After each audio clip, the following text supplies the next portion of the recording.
Hi everyone, William here with the latest installment of the Grand Duke Dmitri Diary series for 1921.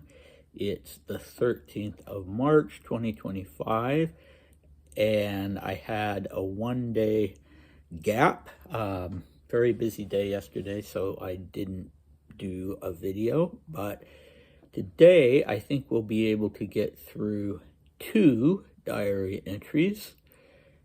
And yeah, we'll see. So a recap for the 2nd of April. We found out what Dmitri does when he can't play golf, or at least what he did in this instance. There was a competition going on at the golf course and too many people there, so he stayed home, but he did not spend that free morning with Coco. He spent it writing. So we still don't know what she does during the in the morning. Let's see. He got a letter from Googie, and it gave him a pang of conscience, but he didn't tell us what he was going to do about that. And he and Coco saw some cool excavations of an old Roman town. So yeah, that was a good diary entry. Today, we don't have anyone in our cast except for Dmitri and Coco. And after doing the 3rd of April, I will pause and say a few words about it before going on to the 4th of April, if that turns out to be a good idea. Okay, 3rd April 1921, Sunday, Monte Carlo, Riviera Palace. I went golfing in the morning. It was terribly hot, even a little too much. But I played well, relatively, of course, for me. I got home around 12:30 and climbed right into the tub. I lunched with Coco in La Tourbie. The food was again superb. In the afternoon, we took a drive in Coco's car, and this time we found a new road, which of course we took. And it brought us, after steep climbs and incredible turns on which we had to back up, to an old and amazingly beautiful village at the very top of the Coaraze mountain. There, of course, we went for a walk and dropped into a church that turned out to be extremely ancient. Overall, it was amazingly beautiful there and had an incredible view of the valley in Nice, which we saw very far below.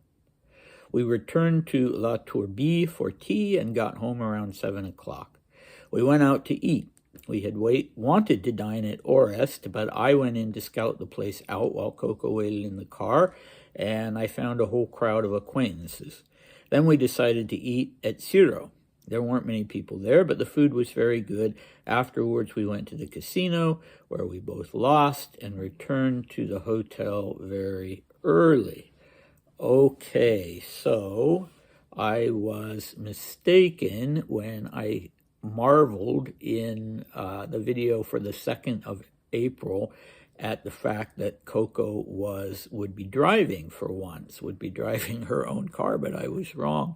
I sometimes just glance at these, but when I'm going to talk about what's going to happen the next day instead of actually reading them, and so that was a misapprehension on my part, and Coco did not drive. I think Dmitri would have been embarrassed if Coco had been driving.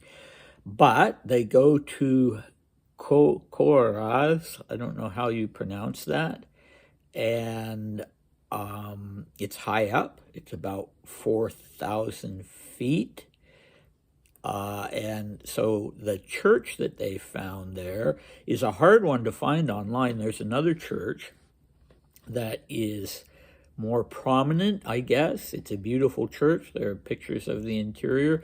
But this one, the San Sebastian Chapel, is, as Dmitri says, it's ancient. It goes back to the 13th century. It's a Romanesque church.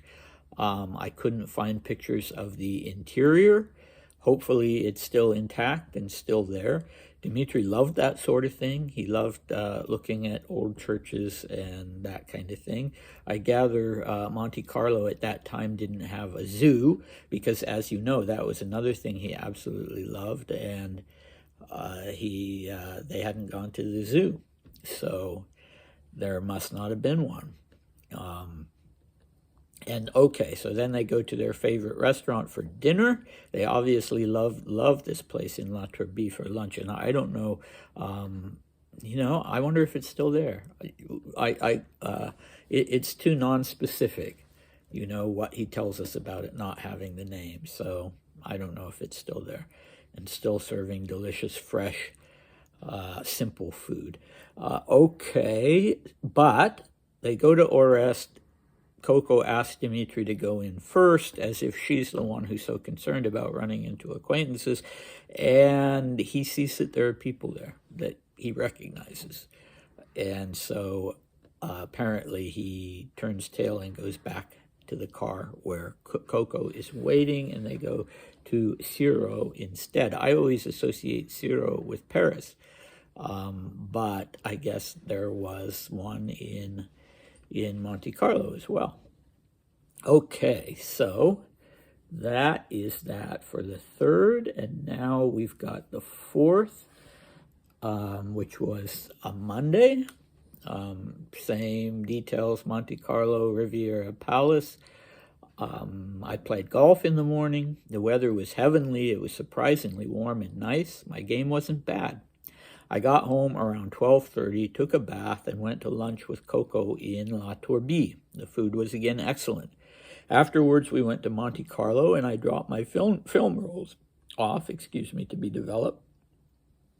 Then we drove to Cap Martin. It's very beautiful there, and somehow not at all like the Riviera. Amazingly beautiful and shady.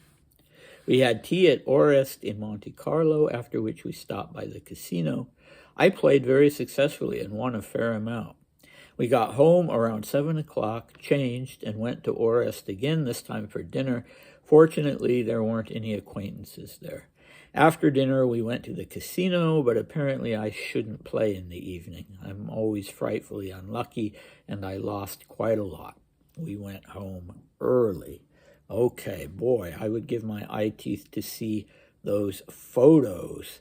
I wonder if they were part of the collection that was donated by the Alinsky family to the Tsarskaya Selo Museum, or if they still exist, or if the family still owns them. It would really be great to see those.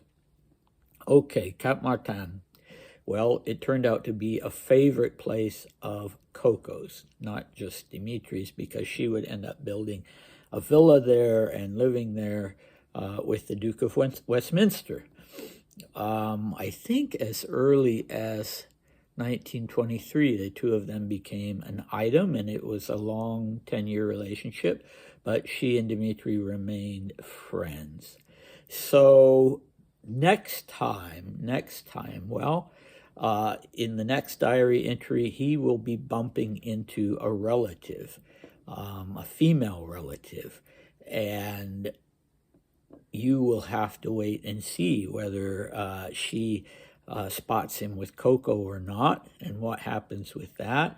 But he actually is rather disapproving of the person that she's with. So that's interesting. And then coming up on the 7th of April, we will have an incident that really makes this relationship that Dmitri already says was really strange, even stranger. So I'm not sure quite how to interpret it, but definitely come back for that.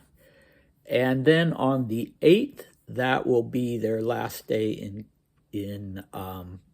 Monte Carlo. They'll be embarking on their road trip. All right, so I hope to see you then. Bye.